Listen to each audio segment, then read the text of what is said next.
Hey, what's up, guys? My name's John. Welcome to Daily Theology.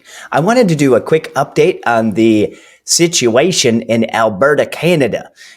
This is interesting. There was a protest, basically, from people not associated with James Coates's church yesterday, not associated with Grace Life Church, and they actually tore down part of the fence. Now, from what I've seen in this video, the hype on this seems a little bit exaggerated. It looks like a couple people just walked up and pulled part of it apart, and then the other people helped them put it back together. So check this out. I'll comment along the way. Anti-maskers demanding freedom. And then the situation escalates. The crowd was soon brought under control, and police were able to repair the fence with the help of some protesters. I don't believe it was right to attack the fence. I don't see any point in that.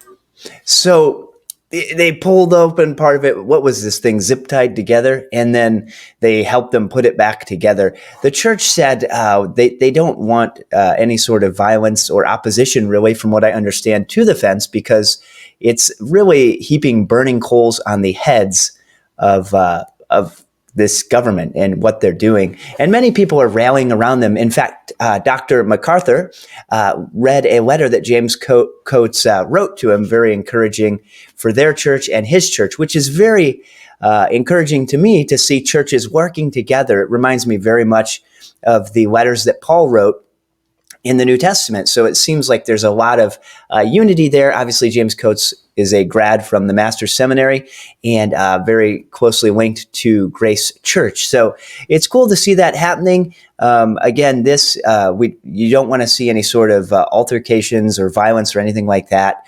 But I think in terms of what I've seen in the video of what happened to the fence, probably not as big of a deal as people may make it. But again, it is a reminder we should be peaceful, and there's no reason for violence.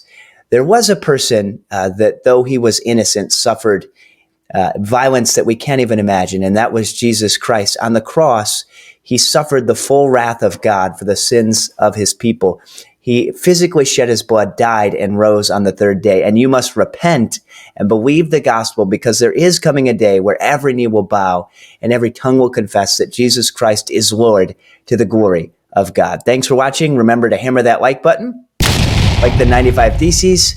And if you haven't yet, please take a moment and subscribe to the channel. We would greatly appreciate it. Thank you, and God bless.